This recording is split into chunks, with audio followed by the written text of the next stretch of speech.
What's a common saying that annoys you? Give 110%. Once at a job interview I told my interviewer that I am a 110% kind of guy.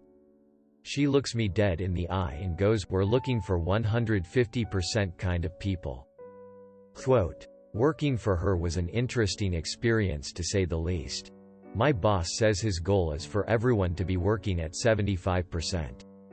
99% of the time. Only bumping up to 100% in special cases. To be honest, that sounds like a realistic percentage for any job. Edit. Thanks for the gold, kind stranger. It's just a word, but I loathe the term hubby. It makes me want to claw my own face off and throw it at whoever said it. Along the same vein, I cannot stand prego and kiddo. My husband knows this. So whenever someone is pregnant he says she's prego with a kiddo and he thinks it's hilarious. Ha. I abhor hubby, prego, and doggo. But somehow kiddo does not bother me. Why? Me neither. It seems more natural and less forced. There's always someone out there who has it worse, while possibly true. It trivializes the serious struggles that people go through. Sure, someone could be going through worse. But that doesn't invalidate what you're going through. Think about everyone else that has much bigger problems than you and realize your problems aren't that big, something like that. Ah yes. It could be worse. Hate that. It could be a lot better too. Everything happens for a reason. Someone actually wrote this on Facebook to a family member of mine after she had a miscarriage. And its cousin. It just wasn't meant to be. And its inbred half-cousin. It's all part of God's plan. 6 Prophet. No one. Literally no one. Me. So every YouTube comment anymore. It's either this or it just quotes something the video. Literally 95% of comments I've seen are just 2 quotes from the video of an exchange that happened. Edit. Another one. Wow, my highest top comment is a comment about quote semicolon. FK this one so much. It's the literally no one part that puts me over the edge. So needlessly dramatic. Don't let this die anew. This'll get buried. To the 7 people that will see this. Just be positive. Well, if I could I would. If only we would have thought of this ourselves. Positivity is such a revolutionary and original concept. If you got time to lean, you got time to clean. Quote. BH. I been cleaning all day. When I was in judo and this guy was giving a kinda big workout. Some of the kids were saying they were tired. He kept responding with, "You're not too tired to talk." Quote. Like yeah, talking is easier than doing 30 reps. Redditors of Reddit. Quote. Redditors of Reddit. What was your biggest Reddit moment on Reddit with other Redditors? Quote. Not me. But my mom's great-uncle once knew a guy who had a son who was a friend with this guy that. Edit. OMG. My first gold. Thank you for the gold, kind stranger, this is my first gold ever. Quote. Edit 2. Grammar. Edit 3. Wow, this blew up. Thanks for the 6K updates. Quote. Edit 4. 6. 9K updates. Nice. Edit 5. Thanks for the 8K updates. Quote. Edit 6. Rip my inbox. Edit 7. OMG. My first post with 10K updates. Quote. Also not a Redditor. Redditor here. Quote. I don't know isn't an answer or the parent version of I don't know because I said so. I don't know is a better answer than literally anything else when you don't know something. Go figure. The next time you go to jail we're not bailing you out. How many times have you heard this haha? Just kidding. When you catch someone red-handed doing something they shouldn't. And they dismissively say, just kidding, as if it never happened and they're thus absolved of everything. It drives me up the wall. At least own up to it. It's just a prank, bro. Quote. This sentence people say to essentially excuse any behavior or joke. Prankster. Let's put a klaxon by someone's eardrums. Quote. Loud noise. They get angry. Oh. It's just a prank, bro. Haha. Loosen up a bit. I was just joking. Quote. Just hate it. It doesn't excuse your behavior.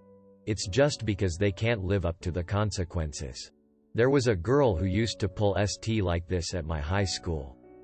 Like do or say really mean messed up stuff to people, and when they got upset it was, oh my god, I was just kidding. You can't take a joke, woo, grow up.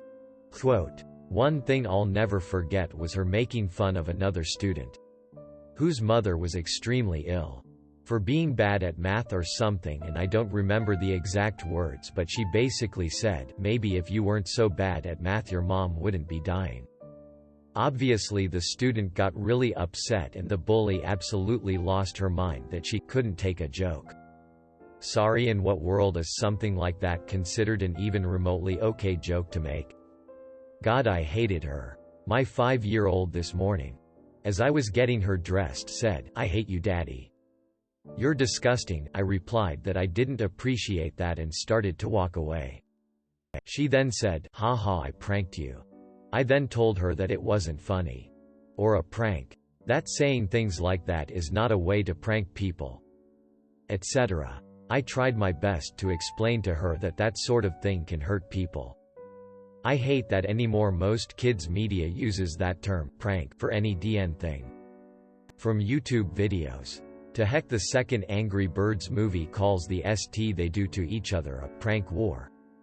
A prank, to me, should be something that both parties can laugh at after the initial reaction.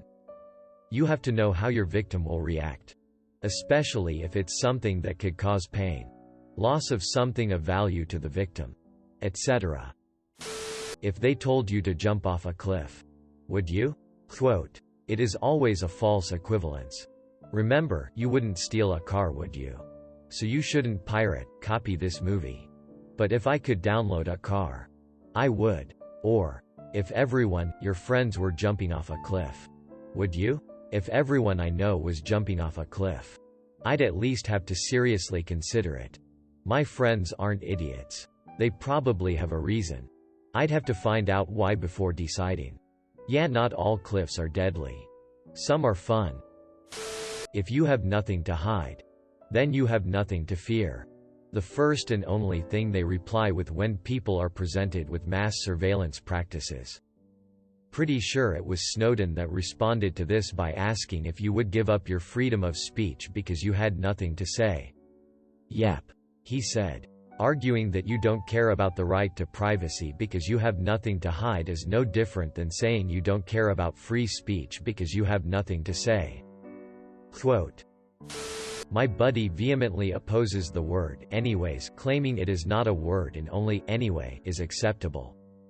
When I was young, my dad said that saying anyways in politically incorrect. I just assumed that politically incorrect meant that the government will hunt you down and arrest you if you said anyways. People saying they're a little OCD because they like to sort things neatly or something. I think it's become an adjective now and it pisses me off.